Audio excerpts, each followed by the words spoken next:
Hey guys what's up and welcome back. तो next topic हम देखेंगे वो टॉपिक है टाइम आउट्स ब्लॉक। जैसे आप कोई इंस्टेंस को डिप्लॉय करते हैं या प्रोविजन करते हैं, लॉन्च करते हैं, या आप कह सकते हैं कि आप उसको मॉडिफाई भी कर सकते हैं या उसको डिस्ट्रॉय कर सकते हैं। So whether it's provisioned, whether it's being destroyed और मॉडिफाइड, जो भी प्रोसेस को फॉलो करते हैं या एग्जीक्यूट करते हैं उसका एक डिफॉल्ट टाइम आउट ड्यूरेशन जो होता है वो एनफोर्स किया जाता है बाय द क्लाउड प्रोवाइडर। मान लीजिए आपने एक ईस्ट इंस्टेंस को डिप्लॉय किया inside AWS cloud.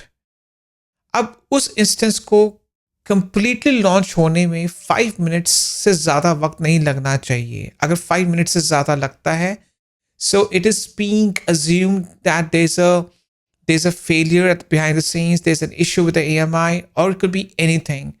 So beyond 5 minutes, that procedure to successfully launch an instance would lead to a failure or a prompt or an error, and eventually that execution will not be finished and the instance will be terminated.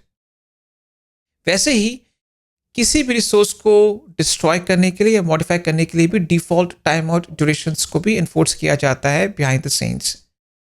लेकिन ये देखा गया है कि certain unique cases में या special cases में ये जो डिफॉल्ट टाइम आउट इंटरवल्स हैं ये सफिशिएंट नहीं होते, specially in long running procedures. For example, आपने एक स्पेशल AMI जो है वो तैयार किया है या उसे कन्फिगर किया है या कस्टमाइज किया है, और उस AMI के अंदर बहुत सारे एप्लीकेशन सॉफ्टवेयर जो हैं वो इंक्लूड किए गए हैं, वो पैकेजेस इंक्लूड किए गए हैं। तो उन पैकेजेस को इंस्टॉल होने में या डाउनलोड होने में 5 मिनट से ज़्यादा या मे बी 10 मिनट से ज़्यादा वक्त लग जाता है। तो एक इंस्टेंस को सक्सेसफुली लॉन्च होने में या इनिशलाइज होने में या रनिंग कंडीशन में आने में 5 मिनट से ज़्यादा का टाइम लगेगा या 10 मिनट से ज़्यादा भी लग सकता है। तो इसमें आप क्या कर सकते हैं, इन स्पेशल यूनिक केसेस में जब आपको लगता है कि कुछ स्पेशल यूनिक केसेस में या यूज केसेस में किसी रिसोर्स को प्रोविजन होने में या मॉडिफाई होने में या उसको डिस्ट्रॉय करने में जो डिफ़ॉल्ट टाइम आउट इंटरवल है वो या तो सफिशिएंट नहीं है और आप उसको एक्सटेंड करना चाहते हैं, या तो आप कह सकते हैं कि जो डिफ़ॉल्ट टाइम आउट पीरियड है वो बहुत ज़्यादा एक्सटेंसिव है, उसको मैं शॉर्टन भी करना चाहता हूँ। It could be both the ways, it could be the other way around. या तो आप उस डिफ़ॉल्ट टाइम आउट पीरियड को स्ट्रेच करके उसको कस्टमाइज करके उसको एक्सटेंड कर सकते हैं, या तो आप उसको शॉर्टन भी कर सकते हैं। तो इन special unique cases in the long running operations or maybe short executions, you want to enforce your own custom time iterations, you don't want to go for the default one, then you make use of the timeouts block. सबसे पहले हम theory को देख लेते हैं, go through कर लेते हैं, कंसेप्ट को समझ लेंगे। एग्जीक्यूशन बहुत ही ईजी है, इसमें बहुत ज़्यादा कम्प्लेक्सिटी इन्वॉल्व नहीं है। तो let's see the theory first.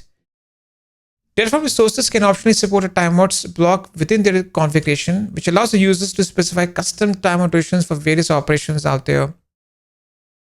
This is especially beneficial for long-running operations where the default timeout periods might not be sufficient. Now, there are different keywords we can use. पहला keyword, हम पहले 3 keywords ही देखेंगे, default हर जगह use नहीं होता। Create keyword है, it helps you to enforce a custom timeout duration for provisioning a resource.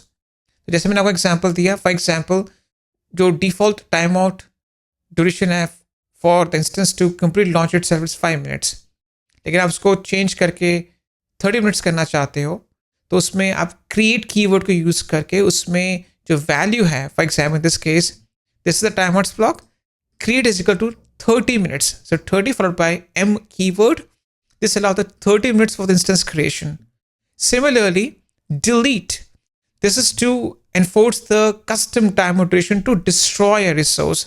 So if I say delete is equal to 10 minutes, if I say 10 followed by S, it will be 10 seconds. Just an example. So this allows the 10 minutes for the instance to be destroyed. Update is equal to 15 minutes. This allows 15 minutes for the instance to be modified. तो आप default time out intervals को override करके अपने custom time out durations को enforce कर सकते हो। जब भी मैं ये वर्ड यूज़ करता हूँ या ये कंसेप्ट को एम्फोसाइज करता हूँ टाइम आउट ड्यूरेशन, इसका मतलब क्या होता है कि कोई भी ऑपरेशन है, whether it's to create a resource, delete a resource, or update a resource. Any one of these three executions or these three executions must be finished in these defined intervals, beyond which that operation would be assumed as a failed operation. Right, तो वो जो operation है, वो execution है, वो success नहीं होगी, वो अबॉर्ट हो जाएगी या वो ड्रॉप ऑफ हो जाएगी. कुछ चीज़ों का हमें ध्यान रखना है. पहले तो सारे रिसोर्सेज और सारे क्लाउड प्रोवाइडर्स जो ये टाइम आउट्स ब्लॉक को सपोर्ट नहीं करते, तो कुछ चुनिंदा रिसोर्सेज में और कुछ क्लाउड प्रोवाइडर्स ही इसको सपोर्ट करते हैं, और ये हमारे रीड राइट इंटरवल्स और पोलिंग फ्रीक्वेंसी को अफेक्ट नहीं करता. They only define the maximum duration and operation is allowed to take the Terraform considers it failed. इसका मतलब ये होता है कि एक सर्टन टाइम आउट ब्लॉक के अंदर या इंटरवल के अंदर उस प्रोसेस को फिनिश होना चाहिए, नहीं तो टेराफॉर्म उसको एज अ फेलियर एज्यूम करेगा या एज अ फेल्ड ऑपरेशन जो है उसको कंसिडर करेगा. तो इसको हम एग्जीक्यूशन में लाते हैं. बहुत ही ईजी एग्जीक्यूशन है. Let's go ahead and just create a new folder out there in our Visual Studio Code. Let's name it as TF and timeouts. TF dash timeouts. इसमें हम एक config फाइल को include करेंगे main.tf, और जो Terraform block है और provider block है उसको कॉपी एंड पेस्ट करके इस हम डायरेक्टरी को इनिशियलाइज कर देंगे. So just run the command terraform init to successfully initialize this working directory and install the plugins. Okay, this is the part of the initial process that must be followed. ये हो गया. अब हम क्या करते हैं, हम सबसे पहले एक रिसोर्स को कॉन्फ़िगर करेंगे, वो है इंस्टेंस. तो इसमें जो रिसोर्स टाइप है वो है AWS_instance. इसको हम इंक्लूड कर देंगे, and in the name I name it as for example timeouts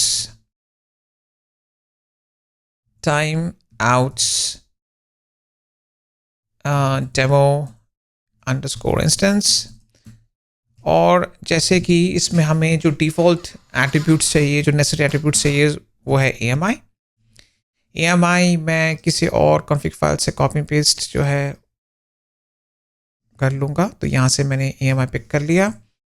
instance type जो है वो t2.micro रहेगा, और जो टैग्स में let's include a simple tag value. Let's name it as timeouts demo instance. Right, so it's a very simple keyword or the name that we can include. अब जो next thing है वो है timeouts block.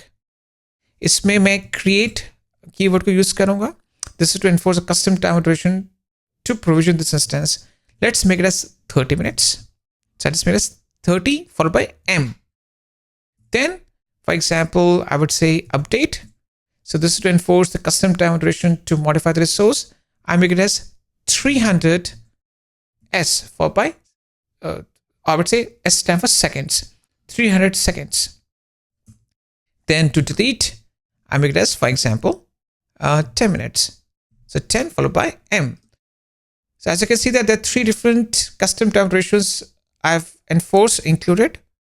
30 minutes to create this resource, 300 seconds to update this resource, and 10 minutes to destroy this resource, which means that these operations must be executed within these predefined intervals, failing which these operations would be halted or aborted, or it will be assumed as these operations, if they fail, if they're not finished within these custom time durations, they would be assumed as the failed operations. We'll just format this file. So just make it as Terraform FMT to rewrite the file into the canonical format and style. Let's validate our configuration by running the command Terraform validate. This is being done.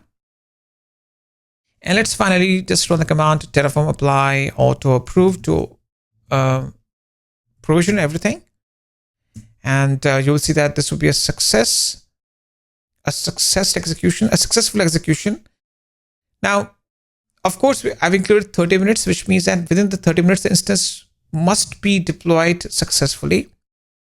If it takes more than 30 minutes, then this would be a failed operation, or it will not be executed, or it will be dropped off, it will be aborted, or I would say that this will not be pushed to the cloud provider's end, which means that the instance will not be deployed. So the instance should be deployed successfully within 30 minutes. Otherwise, this will be a failed operation. So as you can see that the instance is being launched successfully. Let's cross check and verify on the AWS Maven console. एक बार हम instance dashboard को go through कर लेंगे और वहाँ देखेंगे कि एक इंस्टेंस जो है वो प्रोविजन हो चुका होगा, जैसे कि आप देख सकते हैं कि ये इनिशियलाइज हो रहा है। अब हम इसको सबको डिस्ट्रॉय कर देते हैं, हर चीज़ को। Let's clear everything out and let's run the command terraform apply with the destroy option. Of course, that is auto proof, so that I give the consent, and this will be destroyed within 10 minutes. So if this instance takes more than 10 minutes to destroy itself, then this will be a failed operation, which means that this destruction procedure must be finished within 10 minutes. ये जो destruction procedure है, ये operation है, वो 10 minutes के अंदर finish हो जाना चाहिए. Otherwise, this operation would be a failed operation. It would be aborted, or it would be dropped off or dropped out. तो आप देख सकते हैं कि जो डिस्ट्रक्शन है वो इनिशिएट हो चुकी है। तो ये सिंपल कंसेप्ट है टाइम आउट्स ब्लॉक का, ये बहुत ज़्यादा कोई कम्प्लेक्स नहीं है।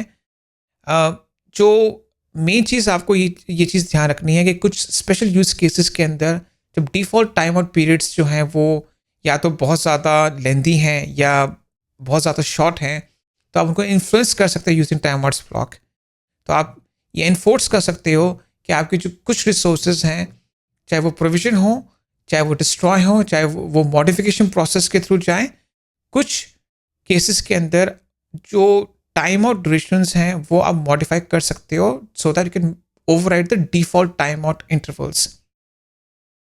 इस चीज़ का आपको ध्यान रखना है कि सब रिसोर्सेज में आप ये यूज़ नहीं कर सकते, और सब क्लाउड प्रोवाइडर्स जो है वो टाइम आउट्स ब्लॉक को सपोर्ट नहीं करते हैं। So I hope this was informative. Thank you so very much.